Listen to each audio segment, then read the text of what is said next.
These are my NBA post-free agency power rankings, talking about the worst team in the league to the best. At number 30, we got the Charlotte Hornets. The Hornets have made small moves this summer to enhance the roster around LaMelo. Drafting Con Nupel at number 4 was great, but losing two of their bigs, Mark Williams and Jusuf Nurkic, it's gonna be hard for the Hornets to go up against the bigs in the East like Giannis, Joel Embiid, Cat. So the Hornets are staying at dead last for me. At number 29, we got the Utah Jazz. Let's be honest, they've been at the bottom and are gonna stay there. At number 28, we got the Brooklyn Nets. Michael Porter Jr. is their new star player. Let's see how much he can do for them. But let's be honest, they're not gonna make the playoffs with Michael Porter Jr. as option number 1. At number 27, we got the New Orleans Pelicans. Their season will all have to be on Zion Williamson and how healthy he can be. We have seen in the past that Zion has not proven to be a healthy player, and that's why I'm keeping them at the bottom of the NBA power rankings. At number 26, we got the Blazers. I've moved them a little bit higher than the very bottom because at the end of last season, they actually started winning games. And even though they just traded away Anthony Simons and brought in Drew Holiday, I still believe they're not going to be a playoff team, but they're definitely one of the more up-and-coming young teams in the West. At number 25, I got the Washington Wizards, and the reason why they're a little bit higher than the teams I've just listed is because of their roster reconstruction. They have more veterans on the team that can help with the locker room presence, winning mentality, which will help the many young guns on the squad. At number 24, I got the Sacramento Kings. The Kings are going to remain a team that's going to fight for a play-in tournament spot. They didn't make huge moves this summer. They just basically brought in Dennis Schroeder. They were having higher targets for a point guard, but that ultimately did not happen. So the Kings remain a middle-tier team in the West that is more likely to miss the playoffs unless they make a big splash during the NBA trade deadline. At number 23, we got the Phoenix Suns. Of course, losing Kevin Durant this offseason is gonna hurt the team. The team will definitely get into a little bit of a funk. With that being said, Devin Booker is gonna have a lot on his shoulders to really carry this team throughout the season. At number 22, we got the Indiana Pacers, and the reason why is simple. They got rid of Miles Turner, he's not coming back to the team, and Tyrese Halliburton also suffered a big injury. The Pacers, from being an NBA Finals team, will most likely not even make the playoffs next season. At number 21, we got the Chicago Bulls. I really like the projection of the Bulls because they're building around Josh Giddey now. They made that clear by trading away Lonzo Ball recently for Isaac Okoro, which means the Bulls are ready to advance their youth development. At number 20, we got the Miami Heat. The simple fact that they brought in Norman Powell is going to really elevate this team's offense. The Heat have a starting lineup of everybody that can score. I'm really excited for the Heat this year. They're going to make the playoffs, probably the 8th or 7th seed. Big shout out to SeatGeek for sponsoring the channel. Before continuing the power rankings, I want to tell you all about this amazing deal for you. If you want to buy tickets to any kind of event, get your cheap tickets on SeatGeek today, because they have tickets to anything you want to go to, a basketball game, any sports games, concerts. Get your cheap tickets on SeatGeek now. On checkout, be sure to use my discount promo code EasyBuckets with an S at the end to get an extra $20 off your first purchase on SeatGeek.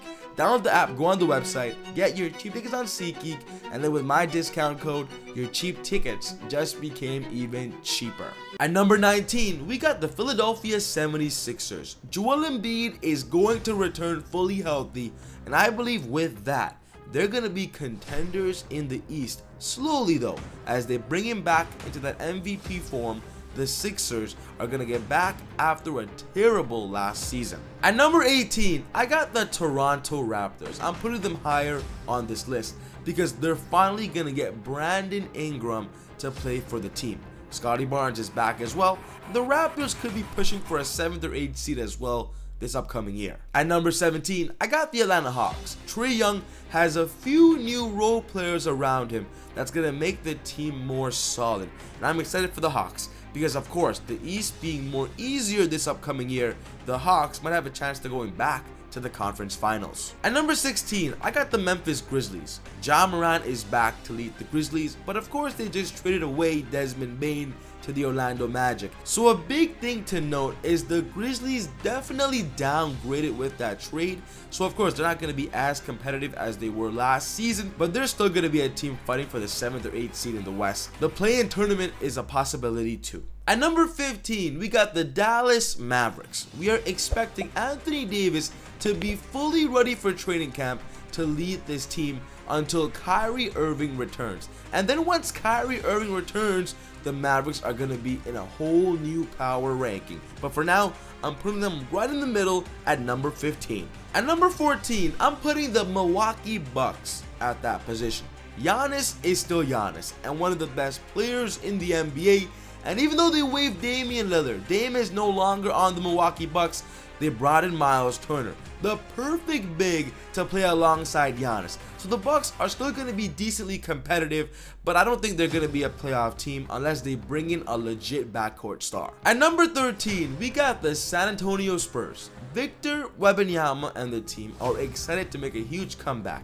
After a disappointing season last year, Wemby is going to return in his 3rd year in the league and really show the world that they're a legit contender in the West. I see the Spurs making the playoffs this year for sure, especially now that they're going to start off the season with Victor Wembanyama and also De'Aaron Fox. At number 12, I got the Boston Celtics. And yes, I know the Celtics are a little bit high right now, even though we know that Jason Tatum is going to miss the majority of the season with his big injury.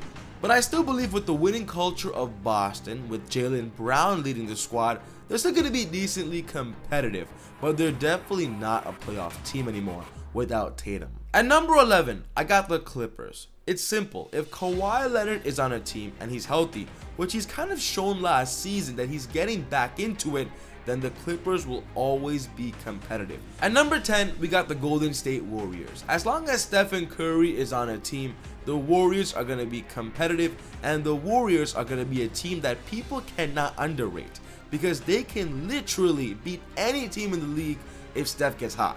The Warriors at 10 is my perfect position for the Dubs. At number 9, I got the Detroit Pistons. Cade Cunningham has made a huge jump last season.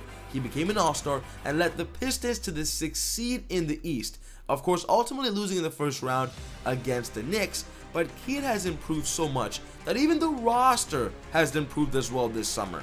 I'm expecting big things from the Pistons this year. At number 8, we got the Orlando Magic. The Magic have slowly risen to the top of the East because of how well they've drafted and constructed their roster. And as mentioned earlier, they just brought in Desmond Bane. Paolo Banchero and Franz Wagner are ready to push in an open Eastern Conference this year. At number 7, we got the Minnesota Timberwolves. Anthony Edwards remains the future face of the NBA. And as long as Anthony Edwards is there, he's being the heart and soul of the team, they're always going to be competitive after making back-to-back NBA Western Conference Finals appearances. At number 6, I got the Los Angeles Lakers. Luka Doncic is ready to start a full season with the Lakers as he is the main focal point of this team. And we all know when Luka is the main focal point, anything is possible. LeBron also just opted in to his final year of his contract with the Lakers, and we're expecting him to play. And with that being said, the Lakers will continue to be competitive as long as LeBron is on the roster and of course their future superstar, Luka. At number 5, I got the New York Knicks. The Knicks have actually improved this summer and they're actually favorites to go all the way to the NBA Finals next season, representing the Eastern Conference. The Knicks failed to go to the finals this year, so they're gonna go back to where they were originally supposed to be. At number 4, I got the Cleveland Cavaliers. The Cavaliers are going to still remain one of the best teams and hardest teams to beat, especially in the East. They also just brought in Lonzo Ball, which of course advances their defense. Donovan Mitchell will continue to lead the Cavs to the top.